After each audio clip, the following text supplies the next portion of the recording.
Hello everyone, welcome to this week's edition of the DL Sportscast. It is Monday, January 6th. How we doing after our wild card weekend? And it was wild. It lives up to wild card. Oh my goodness. I went 1 and 3 out of my 4 predictions. That's not a good weekend for me. You're gonna have to wait and see which hot sauces we get on our punishment wheel this week, because we have to spin it 3 times this week. Oy vey. But I can't take away from the result. Well, I can take away from the results what I know, and what I know is at least the games were fun. They were good. They all came down to the wire, and that's really all I wanted. I mean, I wanted a Patriots win too, but good games all around. The first game we had was the Bills and the Texans, and I said last week I really do think that the Bills have the potential to really pull off this upset, and they almost did. They really did. It was again, all these games are fun. But man, they were up 16-0. J.J. Watt has this incredible sack, and the momentum of the game seems to turn right there. Because then, Houston went down the field and scored off of that. I believe is when they got their first. I think that was their first TD. I'd have to go back and see where that went in sequence, because I was at work. All I really saw were the highlights of that. But more importantly, that play in overtime that Deshaun Watson pulled off, he should have been dead to rights sacked, which he was sacked 7 times in that game. The defense, again, Buffalo defense did exactly what I thought it would do, which was get into the backfield and make life very hard for Deshaun Watson. Sacked 7 times. It should have been 8. But holy moly, the amount of strength and balance that he showed in that one play, and then just flips it downfield, and, the receiver does the rest. Gets, 20-ish yards after the catch, sets up a game-winning field goal. They drill it. They're moving on to the next round against Kansas City, I believe is who they get. Deshaun Watson, what can you say about him? In spite of the fact that they were down most of that game and, trying to play catch-up with Buffalo in the backfield harassing him all the time, still put up 20 and 25 for 247. Josh Allen, to his credit, played, I thought, pretty decently. I think he was over 50% accuracy. I don't remember him throwing a pick. It was by all accounts, I guess, maybe an average game, but I thought he played decently well. You could definitely tell that there were times maybe where the moment got a little big for him. But he also, apart from some, poor decision-making, taking some of the sacks that he shouldn't have at the end of the game that really could have cost them going down the field, he did take them down the field, a couple plays. They did get a field goal to tie it at the end, but, I thought he played solid. There's not much more I can take away from that. I was impressed with what I saw out of Buffalo. And that leads us to the other AFC South versus AFC East matchup, and that is the one that breaks my heart the most as a guy who grew up rooting for the Patriots, still roots for the Patriots. That was awful. That was awful. I mean, 20-13, Titans get the win. I knew it was a bad matchup. I knew it was a very bad matchup for New England, and I still felt like I had enough confidence to pick that game as a 3-point win for the Patriots. And I still don't regret that decision.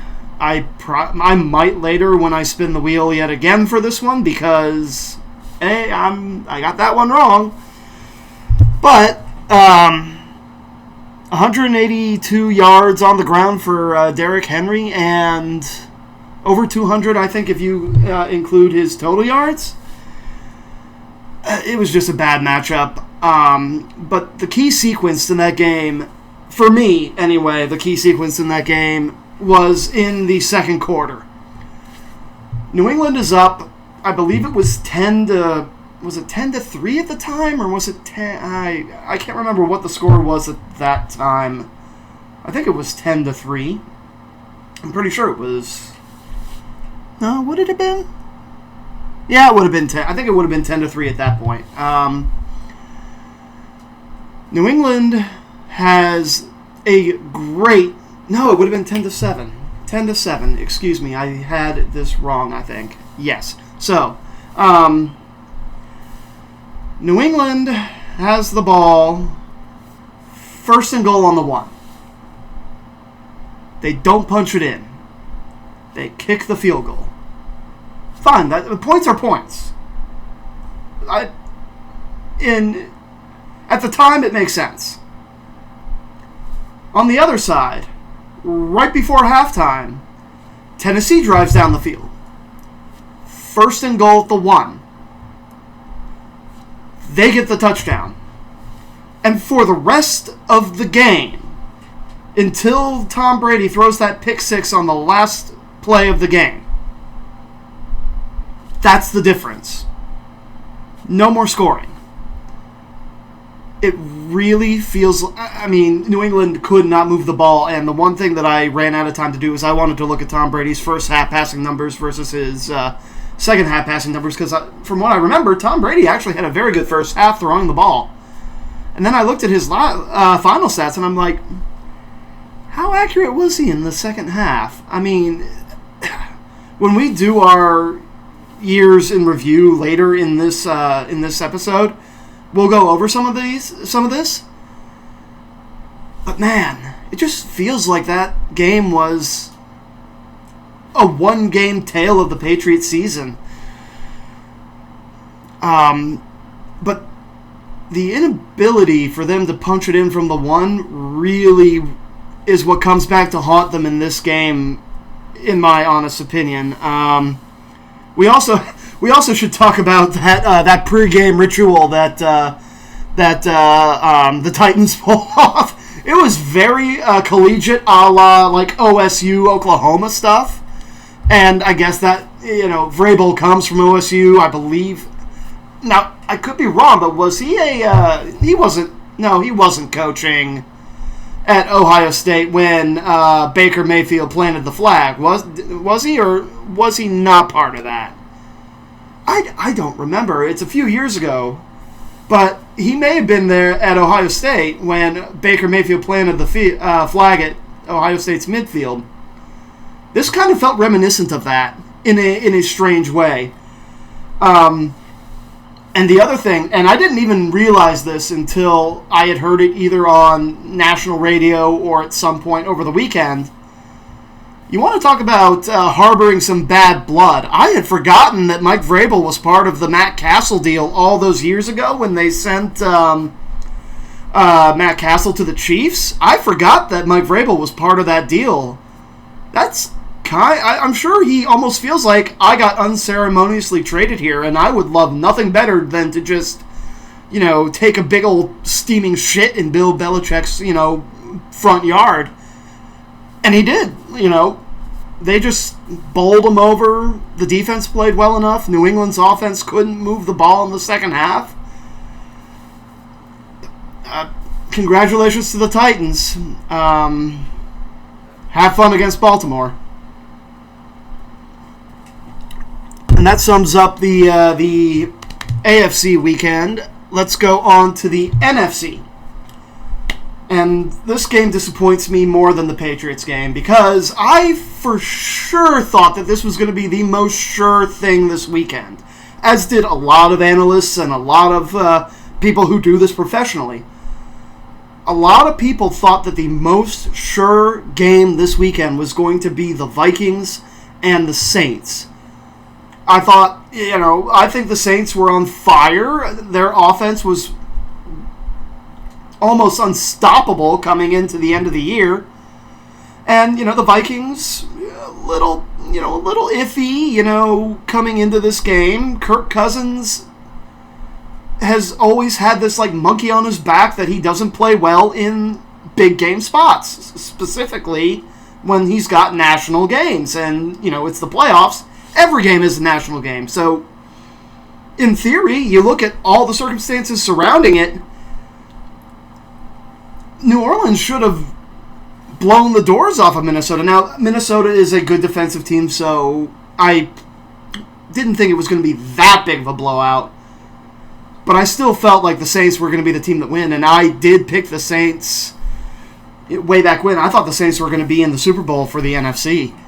That ain't happening now, with a 26-20 overtime loss. And, it opens up the debate. This game opens up two debates. I'm not really going to get into them. The defensive pass interference rules that you can now review it. They put them in for these kinds of situations. Was there maybe a little bit of a push-off? I feel like I should go back and look at that play, but when I saw it in real time, I didn't really see much. Apart from just good, hard football. And the other one is the overtime rule, which you can debate everything you want with NFL overtime, but somebody did make a good point. Maybe in the playoffs they should play it like a full quarter as opposed to just sudden death like that. But we can debate that the NFL overtime rules till we're blue in the face. There just hasn't been a great solution for it. I like the idea of it being in the playoffs a full extra quarter. But maybe if they're still tied after one quarter, maybe then it goes to sudden death because everyone's gotten their fair shake. That being said, though, Kirk Cousins. Did I write his stats down, I think? Yeah, Cousins finally gets the monkey off his back. 19 of 31, 242 yards. He threw for a touchdown. He played well. He played very well. Is the monkey off his back forever? Well, maybe not until he wins a Monday Nighter or something like that, but that is certainly the biggest win of his career so far. And that throw he made in overtime to Thielen was spectacular. Just a perfect dime in, a great catch. Dalvin Cook came back, played very well. That is such a great weapon for Minnesota to have. And they get to be rewarded by going into Levi Stadium and playing the 49ers next week. And there's a lot of potential for that game to be highly defensive as opposed to offensive. We'll see how that goes. But good for them. Couple of highlights for the Saints, though. The Saints move the ball mostly with a lot of trick plays, like this kid Taysom Hill. Wow, threw a big throw had a big pass in the first half. Had a touchdown catch, ran the ball well. He's sort of a package guy. I think he had a big play on special teams as well. He had a good game. Not so much for Breeze. They did a very good job with Breeze. That was a very un-Breeze-like game.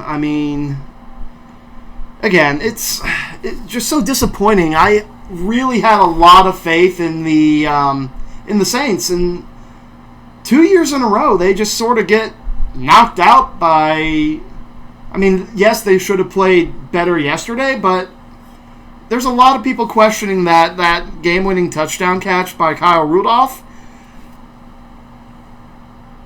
I know they missed a field goal right before halftime, I believe. If they make that, maybe the outcome is different, but just disappointing play from the Saints. There's just no other way around that one. So, I'm 0 for 3 in my picks. Can I at least get one? Yes, I can. I had a little bit more faith in the Seahawks than maybe a lot of people did. if I'm going to take anything, I'll take this one. Seahawks get the win, a big win on the road. Unfortunately, though, how many people are going to go, well, it's because the Eagles lost Carson Wentz after the first drive of the game, after what some people are calling a dirty hit. I thought it was a big hit. I don't think it was dirty. Like, there's part of me that goes, well, when he fell, yes, the helmet hit, but he also, it looked like he was leading with his shoulder a little bit. Now, I could be very wrong.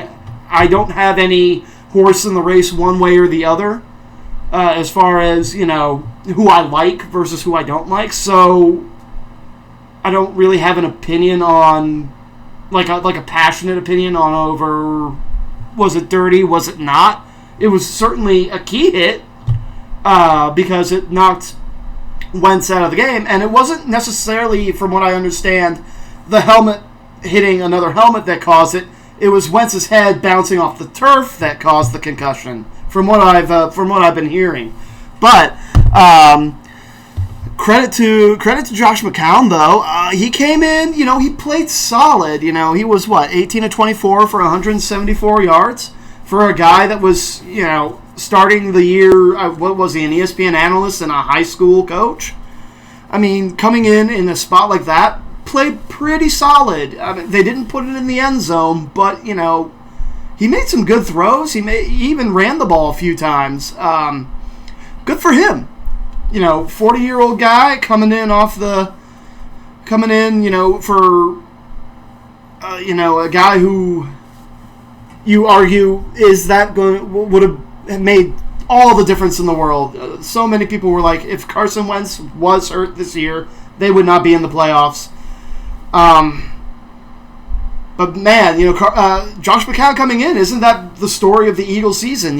People who weren't on the team to start the year coming in and playing big roles and making a difference in this team.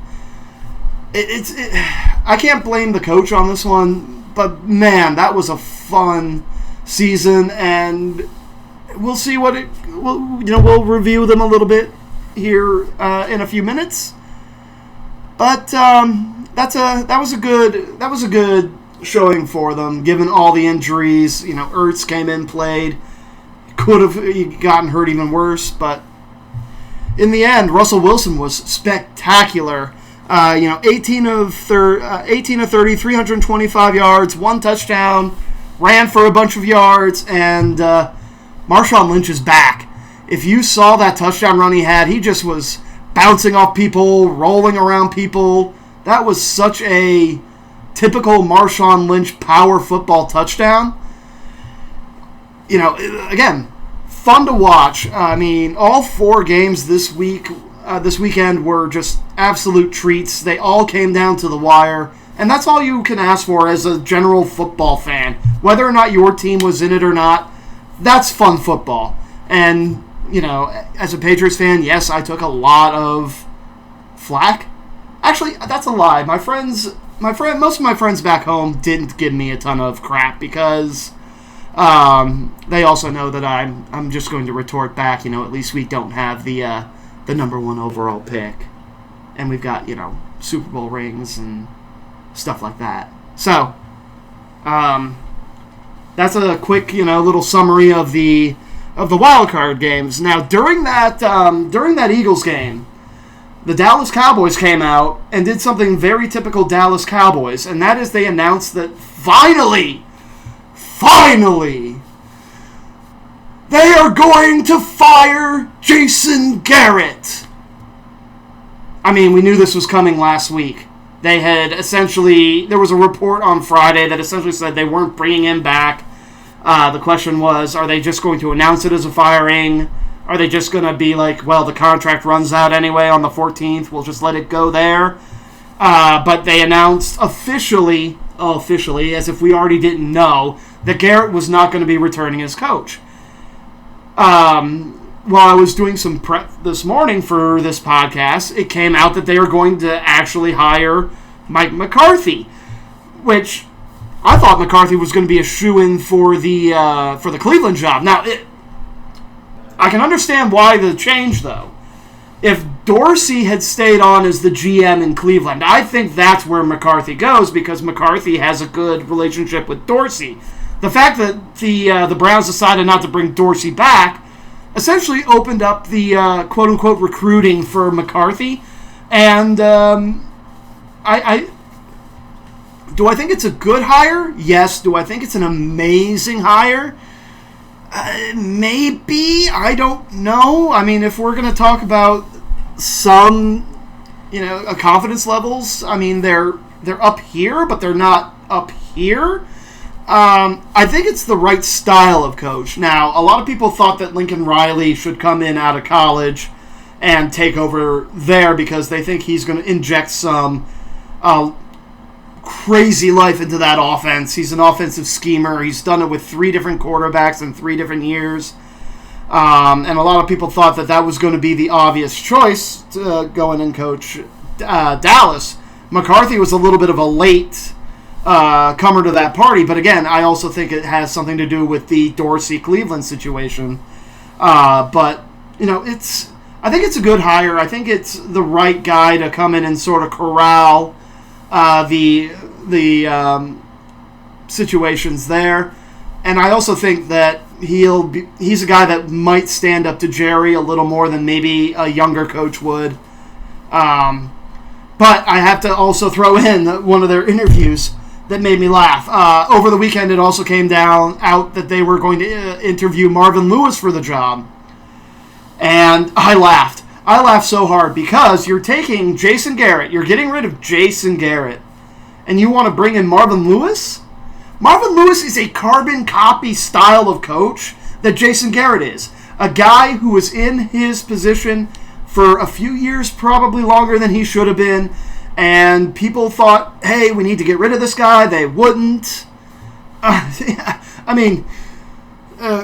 Good for the McCarthy hire. You didn't end up with Marvin Lewis, although Marvin Lewis said he would take the job only if you brought in Hugh Jackson. And the better Bengals years were, admittedly, when Marvin Lewis had Hugh Jackson as his coordinator. So, we'll see where that goes. I think it'd be funny if Marvin interviews for the Cleveland job and demands also that they bring in Hugh, because that was a disaster between Baker and Hugh.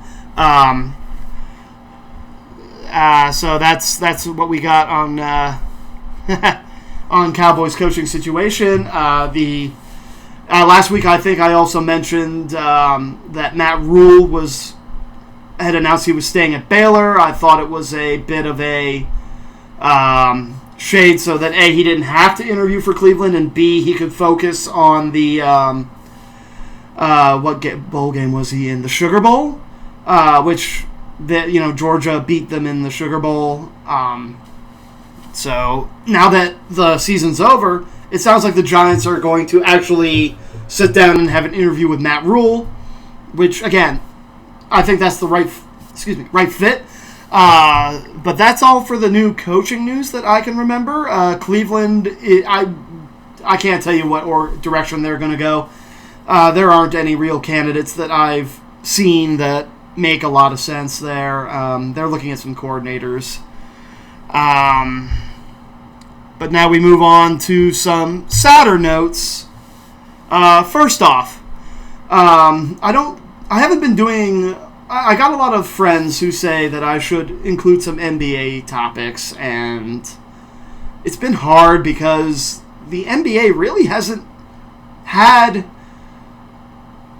great weekly talking points up until recently. I mean, there was the skid for the Lakers, but they're going to get it back together. But one thing that happened last week was the sudden passing of David Stern. I believe he had like a brain hemorrhage or something like that, just out of the blue. Unfortunately, passing away last week. He was the NBA commissioner for a lot of times, and he brought a lot of what we love in the modern NBA, but one thing that I also hate about the modern NBA, things that I love that he did.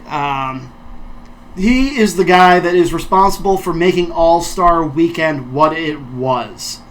When he was a young commissioner, he brought in the slam dunk contest and then added the three-point contest, groomed the current Commissioner Adam Silver, and I can't remember exactly the year Adam Silver took over, but I don't know if he was responsible for bringing in the skills competition or the skills challenges as well.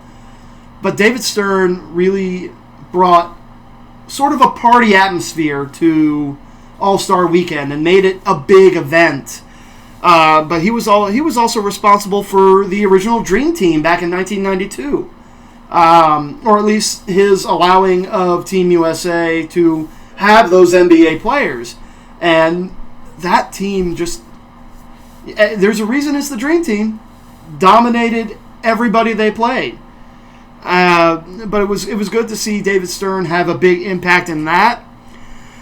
And the other thing that he did was introduce the NBA salary cap, which has grown. What was the number I saw? The original salary cap was something like close to $3.5–4 million to what it is today, which is almost 110. Or that could have been what it was when he stepped down. I didn't quite catch what the year was for that, but he brought in a salary cap which helped elevate the NBA to a better business model, because what I read was when he took over, the NBA was in financial disarray. He brings in the salary cap and things start turning around, and the NBA really turned into not just great entertainment and great basketball, but it also turned into a very profitable business model for both players and owners alike. I will say, though, the one thing that he implemented, and I understand the idea of it, was the draft lottery. I'm not the biggest fan of the draft lottery. I think the idea was, well, if we throw in this lottery, it's going to prevent teams from tanking. Unfortunately, I feel like it made tanking more desirable. If you were going to make tanking less desirable, you would probably have to give each team that didn't make the playoffs an equal chance lottery-wise. But I've never been a fan of the draft lottery, but I don't like tanking either. So from that aspect, I understand why they wanted to do it. I just think that it had the adverse result of what he wanted. But he also seemed like a good guy. But I'd have to go back and look at some drafts as well. People made booing him a thing, if I remember. But for sort of like what they do now when Goodell takes the podium for the NFL. But I didn't harbor any hate toward him. I thought he actually did a very good job as commissioner. During his age, the commissioners were, there were a couple baseball commissioners. Selig was the commissioner for a while in baseball. The guy who I like during his tenure was also Roger Goodell, and you can argue that between he and Roger Goodell, those were like the two best commissioners. Not Goodell. Paul Tagliabue. I'm sorry. Tagliabue. Paul Tagliabue was a commissioner alongside him in the NFL. And you could argue that the two better commissioners during that era were, in fact, Stern and Tagliabue. And people love Tagliabue. It's a shame that people don't like this NFL commissioner. I 100% get why they don't, though. We also need to pass along some quick notes on the great Sam Weish. This is a heartbreaker for Cincinnati fans, and this was really a heartbreaking weekend for Cincinnati. Sam Weish passing away.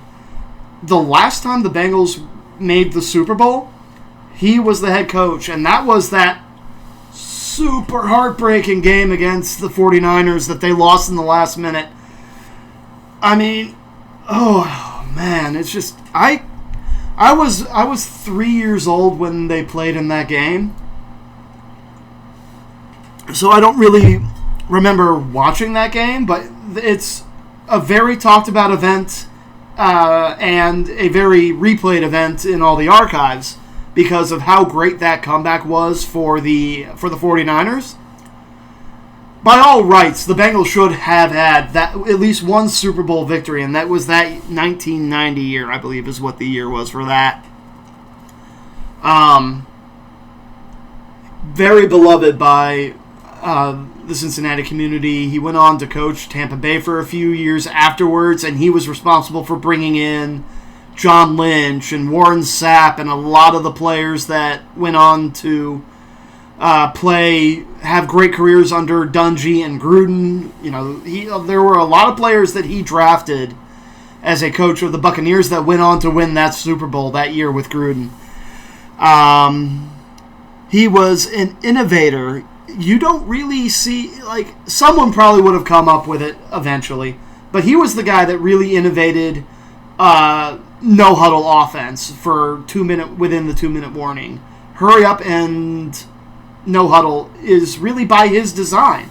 He also had a rule or a play that forced rule changes in the NFL. He used to put 12 men in the huddle offensively and then pull them off right as they were lining up to try and keep the defense confused. And then the minute the defense tries to make their personnel changes, they would snap the ball and get the too many men on the field penalty. Cheap trick, but it worked. But the NFL had to make rule changes to keep that from happening. So they had the two rules that I can think of are, you know, you have to have only 11 men in the huddle, otherwise it's a penalty, and also you have to give the defense time to make their substitutions. So not only was he an innovator, he also gave us some of the rules that govern modern football. So that is a very sad story, and even sadder is the way he got sort of run out of Cincinnati. The modern Paul Brown had died or given up control of the team 4 months before his firing, and his idiot son Mike is the one that pulled that trigger. I don't know if the Bengals would have had much success beyond that, but that was the era right after Weish where things really started tanking and we started getting our Achilles Smith years and, you know, Bruce Coslett and what's his name that was the defensive coordinator forever for Pittsburgh who became the head coach. Those were not great years for Cincinnati, and that was essentially right after the Weish firing and when Mike Brown took over. And you know, apart from some playoff years with Marvin Lewis as coach, they've just been mediocre to bad for a long time. And you can really mark the beginning of that is when Mike Brown took over the team and fired Sam Weish. This next very sad story for me is going to only make sense if you're like me and you grew up listening to a lot of Cincinnati Bearcat basketball on radio. Their longtime, not play-by-play guy, but their analyst, not their color guy, but their analyst, was a former coach and assistant under Bob Huggins at Cincinnati. His name was Chuck Mayshock. A very, very brilliant basketball mind. I didn't write any notes on him because I would actually like to speak to this one directly from what I personally remember.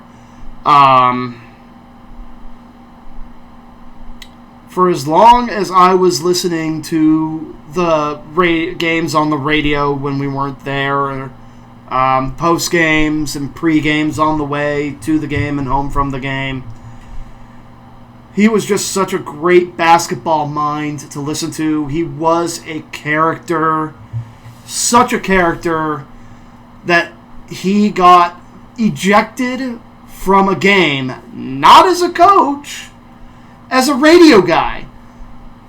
He got thrown out of a tournament game. I think he was arguing with a call over Bob Huggins had been given a double technical, I think, tossed out of the game. Chuck let his mind be known. He got tossed out of the game.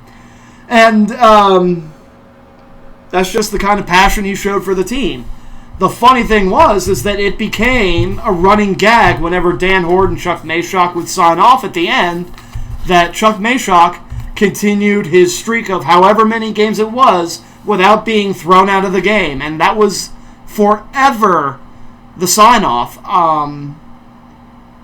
And I'm going to miss those. I know that he had taken a big step back in his radio role over the past couple of years due to age and health, but it's still going to be very sad not knowing that we will never get to hear his voice again and his commentary again when it comes to Bearcat basketball.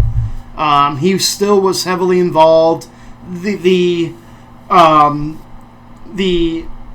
competition that is held between the radio personalities that they have, where they call it the struggle for the stake. They each predict an amount of points that the team would score. Whoever's closest gets a point. At the end of the year, whoever has the most points gets a beautiful steak dinner spread, like probably some super expensive fancy steak place. And he still was a part of that, even going into earlier this year and later. I don't know when they stopped doing that. I mean, he could have even had a score in on Saturday for all that I know. It's very sad. I'm going to miss him. I think at this point, let's have a quick moment of silence for those people that we lost this week.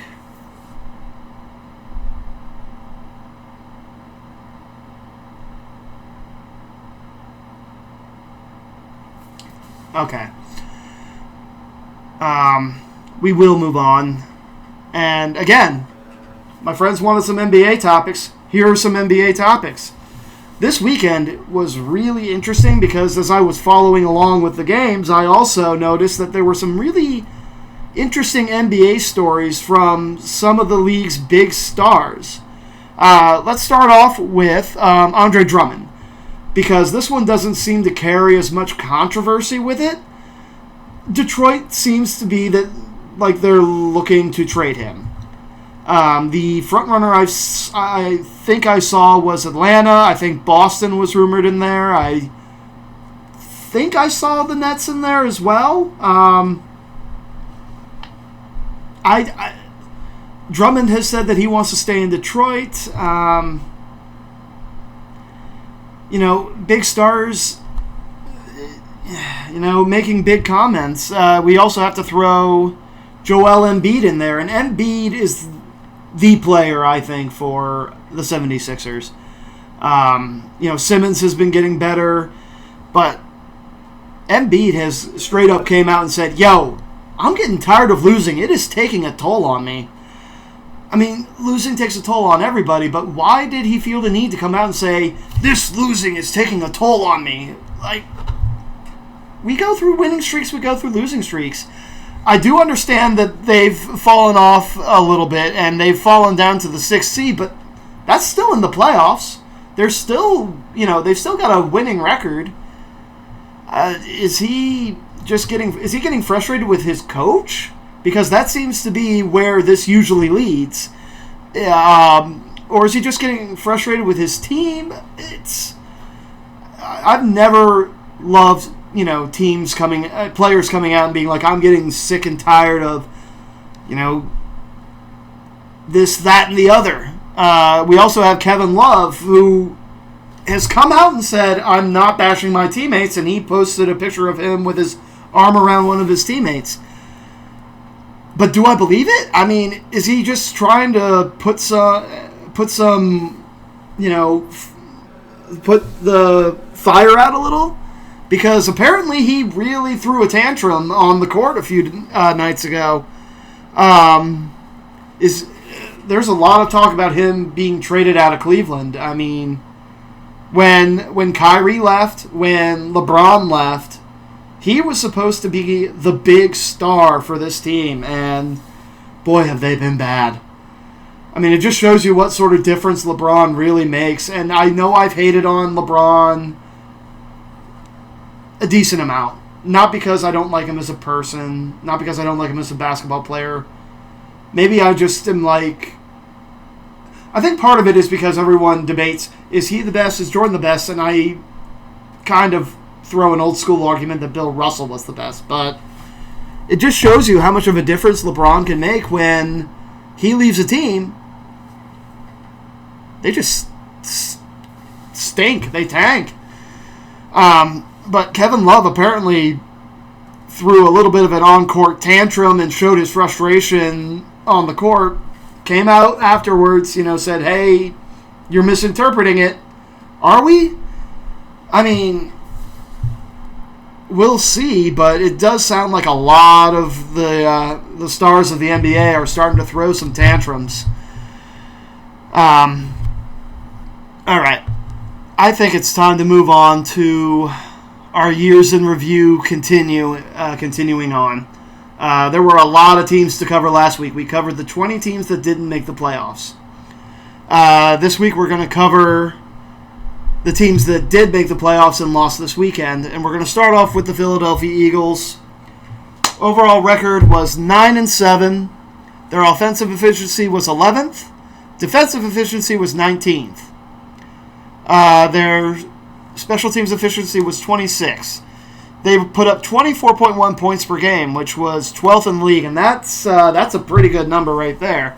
They also gave up defensive points per game of 22.1. That was 15th in the league with a turnover differential of -3. From what I can tell, I think it was just that they didn't force them. It's not that they gave up the ball a ton. It's really hard to make a prediction about a good review about this team without mentioning that they were essentially held together with super glue. So many injuries. How many...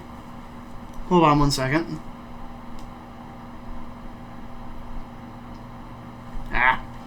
So, just got... that's some interesting news. As of this recording, I just got a message that Tua is going to go pro. Which I don't think any of us are surprised. We'll get into that in a minute, but let's finish up talking about the Eagles here for a minute. So, what I have is this team was held together with superglue. So many of these players that were on the playoff roster weren't even on the practice squad. Well, they were on the practice squad or not even in the league at the time of the beginning of the year. The fact that they went 9-7 with that is about as impressive of a coaching job as I've seen. And that is, he brought, these pieces in and put them together week after week, different schemes, different players, and it worked. Probably thanks to Carson Wentz. Carson Wentz had, by all accounts, a fantastic year. It's a shame that he got hurt in the playoffs. Durability aside from all this team, what do I really think they need?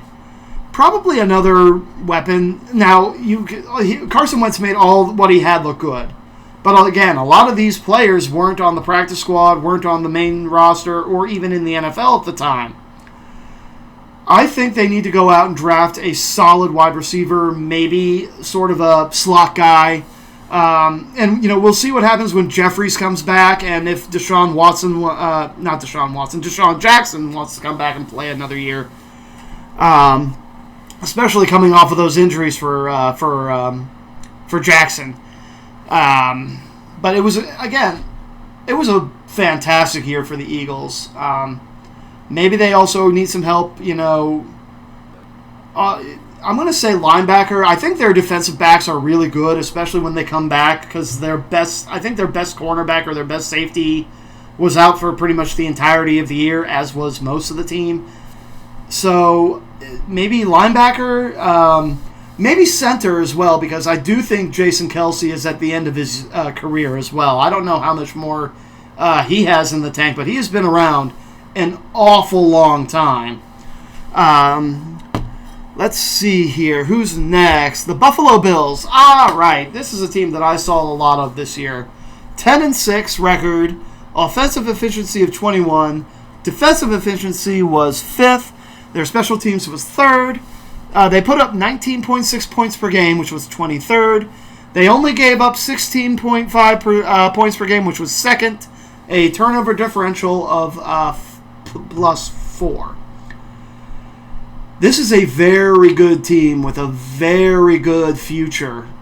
Josh Allen really improved this year, and I think if the coaching staff sticks around, I think he'll continue to get better. The defense, what more can I say? They kept everybody kept the Patriots, but they really played well in the playoff game, and they played well throughout the year.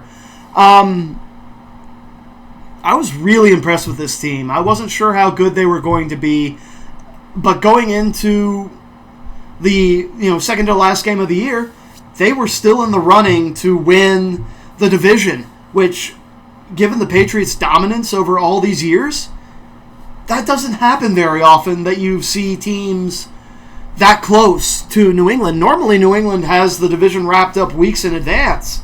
Not this year. This team has a very bright future, and depending on what happens in New England, I might even go out on a limb next year and say that they're going to be division winners next year. Now, it depends on what they do in free agency and the draft. We have a deep wide receiver class. I like what I've seen from the wide receivers, but they definitely could use another weapon on the outside. Their young tight ends look really, really good. But, maybe an offensive lineman as well to help keep Allen from having to scramble so much would be nice. But for the most part, I don't see a lot of holes in this team, and I only see them getting better over the next couple of years. The next team we need to cover it has to be New England. It is New England. Keeping in mind that the order I put these in when I review them is the order that their draft order would be in. It's going to be interesting to see if they keep this pick. Not because I think they're going to trade it away, but because the NFL came out and said, hey, we are going to find a way to discipline New England for the filming incident they had earlier this year. The last time this happened, it cost them a first-round draft pick, or was it Deflategate that cost them that pick? Either way, there's a very good chance that New England's going to have that pick taken away as punishment for their earlier filming transgression. But overall, 12-4, won the division. This is where you really see what happened this year. Offensive efficiency was 17th. But defensive efficiency was first. And their special teams was ranked 9th. So, in spite of the fact that it says 17th for offensive efficiency, their points per game was still 25.5, which was 7th. Their defensive points per game was 14.4. That was number 1 in the league. So, they had the best defense all year in the league. And their turnover differential was plus 21. And this team forced a lot of turnovers, especially earlier in the year. They forced so many turnovers. I don't know how many they gave up. I didn't look at the numbers there. You'll have to forgive me for not, but I know that they definitely had a lot of picks and fumble recoveries early in the year. The future of this team is so uncertain. Will Belichick be back? Yes. Will Brady be back? I don't know. He came out and said, I don't intend to retire. That's fine. I don't know if they're going to offer him even a 1-year contract, though. His contract is up. And I don't know if I want them to resign them. Which is funny because I'm like, I should love this guy. I'm a Patriots fan. He's given this franchise, which was, apart from maybe 1 or 2 good years, kind of a stinker of a franchise for a long, long time. He gave them consistency and Super Bowls, and here I am sitting here thinking, do I really want him back on this team? I don't know if it was age. I don't know if it was the offensive line, which they really need to pick up on the offensive line. That is a must in this year's draft and free agency class. The problem I have, and what really makes this is a hard debate for me as to whether or not I want Tom Brady back, is that outside of do you resign him, I don't know what the quarterback plan is. Are they going to sign a free agent? I don't know if they're interested in Bridgewater.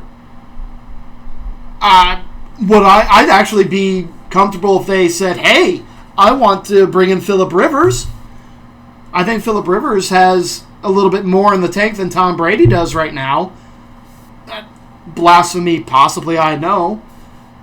But more importantly, if I look at Tom Brady, do I want Tom Brady or the guy that they drafted last year, Stidham? I still want Brady over Stidham.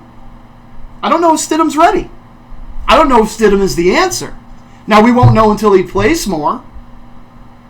But as I look at this team, do they re-sign Brady? Do they let him walk and bring in a veteran quarterback that's a little bit younger that might have a little bit more in the tank? Or do they go with Stidham as the future? I really am torn on this. I don't think they really. It'll be interesting to see. I don't know which contracts are up on defense, and we'll see if the McCourties, especially Devin, wants to retire, because I don't. There's a lot of guys on that defense who also have been around a while, but part of me thinks that because of the inconsistency of how this team looked this year on offense, the defense just got tired, and it really showed in that Baltimore game. I know Baltimore had made everybody look silly, but when I watched that Baltimore game, I just thought, geez, that defense looks so tired. It was such a lethargic year for the offense that I really think it wore down the defense. And I think it showed in the Miami game, and I think it showed in the Tennessee game. They played very well, especially in that Tennessee game, I thought, outside of Derrick Henry running all over them. I mean, but it was running backs like that are bad matchups, especially if your defense is tired.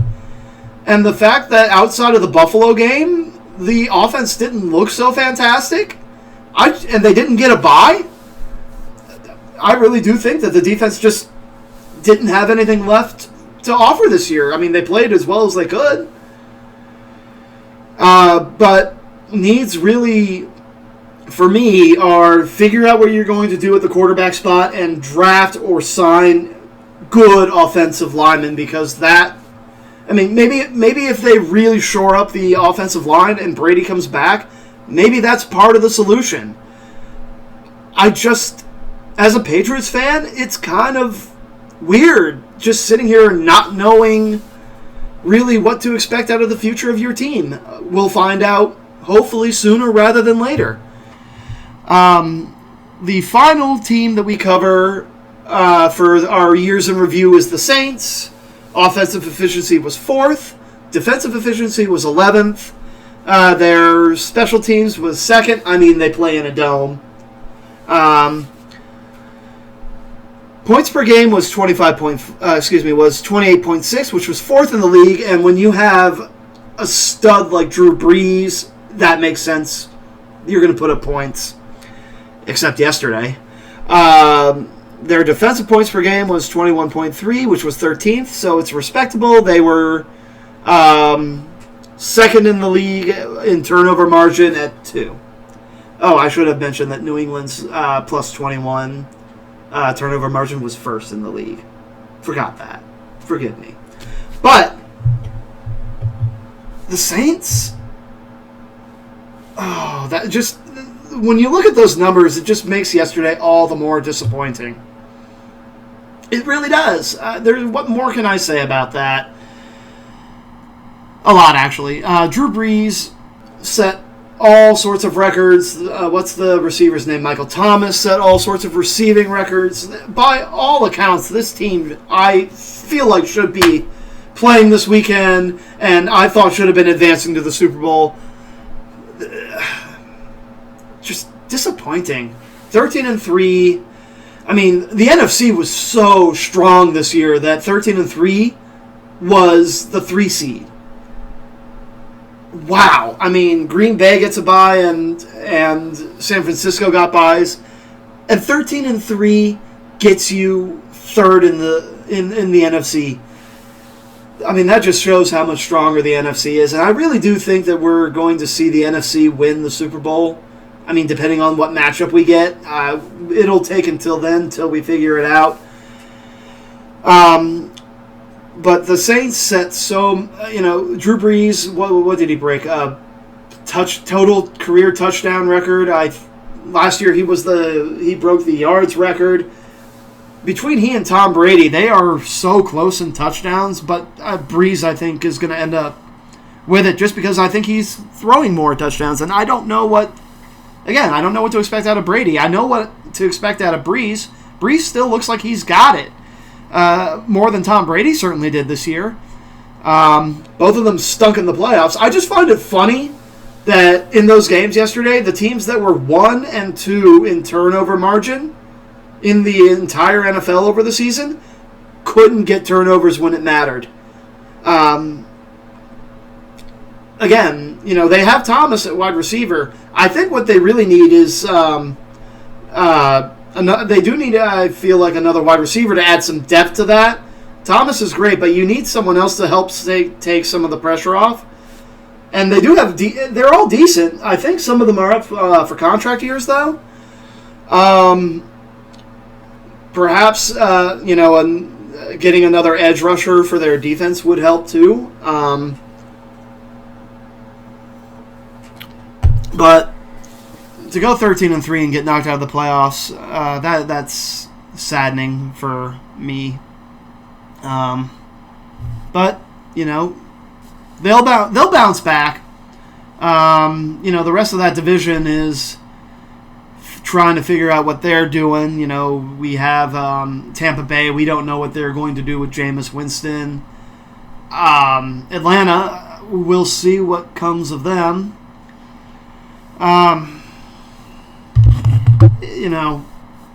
To go 13-3, it just feels like it ends on a sour note.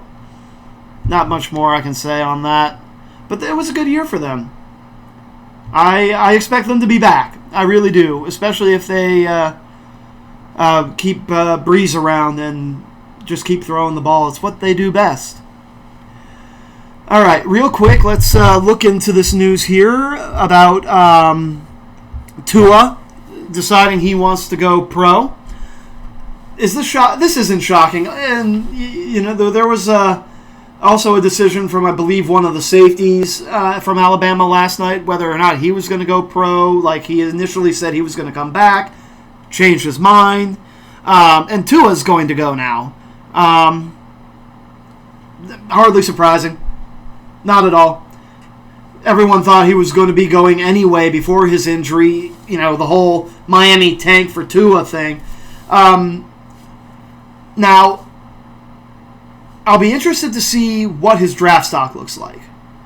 Because I do still believe Burrow is the best quarterback that's going to go in this draft. And I think he's going to go number 1 overall to the Bengals. There are other teams like Miami that could look into this kid. But I don't trust...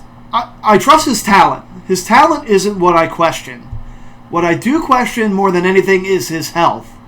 He has been battered and broken now for the last 2 seasons, I think.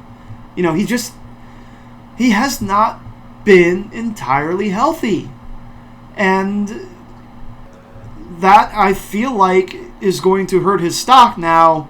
Could he have gone back to college for another year, maybe worked, played well, and then come in and been the number 1 pick? Probably. I don't know what the quarterback prospects for 2021's draft look like at this point.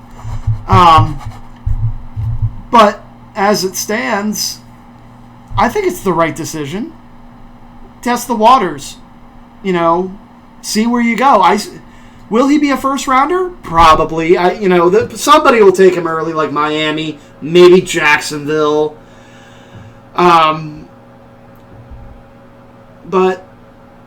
I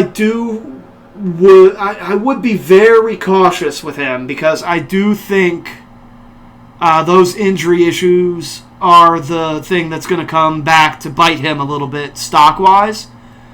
If you put him behind a good, solid offensive line, though, and he stays healthy and they can keep him upright, sky might be the limit with him. But, longevity is going to be the real question there for him. All right, let's get into the final part of this. I have to make my predictions. My predictions, I can't say they're sure to go wrong, but they sure were this weekend. Let's see if I can do better. All right. Again, I go for the straight-up win victory. I don't do the Vegas betting lines. I don't do spreads.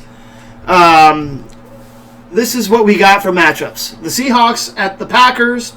The weather is supposed to be really, really crap in Green Bay this weekend, as it is up here. Let's see what we got here. Aaron Rodgers, on rest. I like the Packers. Seahawks got their tough win this past weekend in Philly. I'm not going to take them 2 weeks in a row. I could. But I think that the Packers are going to have the top line in for this one. The Vikings at the 49ers. I don't think this is going to be a very high-scoring game. I actually think this is going to be a very close game. It's going to come down to which defense can make the bigger plays. I'm going to pick the 49ers. I think their defense is just a little better. Bosa has been a monster on the D-line. And Garoppolo's been very solid. This team actually kind of reminds me a little bit of a Patriots-style team. Garoppolo being good enough. He doesn't have to be the ultimate superstar. He just has to make good plays. And for the most part this year he has. So I'll take the 49ers. Texans and Chiefs. And, again, eat my words, like I did this week. I think this is the most obvious pick. A lot of people are going to say, well, the Titans versus the Titans and the Ravens is, but I think this is going to be the biggest blowout game this week. I think that there's just too many weapons for the Chiefs. Their defense is starting to play better. I think Kelsey has a big game, so I'll take the Chiefs there. Titans and Ravens, I'm going to pick Baltimore. I don't think the Texans, even with J.J. Watt's return, are going to quite be able to put a complete stop to Lamar Jackson, who is, I believe, the MVP this year. That's going to be... that one might be close, but I also don't predict that it's going to be close. I think that the Ravens are infinitely more talented, and their scheme is just so hard to stop. I'm going to go with Lamar Jackson and the Ravens for that one. And hopefully I do better than 1-3 next week, because I do not want to keep spinning the wheel 3 times a week. That's going to kill my insides eventually. But that's this week's podcast. I hope you all enjoyed. If there's any topics you want me to cover next week, you can leave a message in the comments below. And, good luck to all your teams in the playoffs this weekend. Mine certainly didn't play well, and I'm ready for next year already. So until next time, have a great week, everyone, and I will see you next time.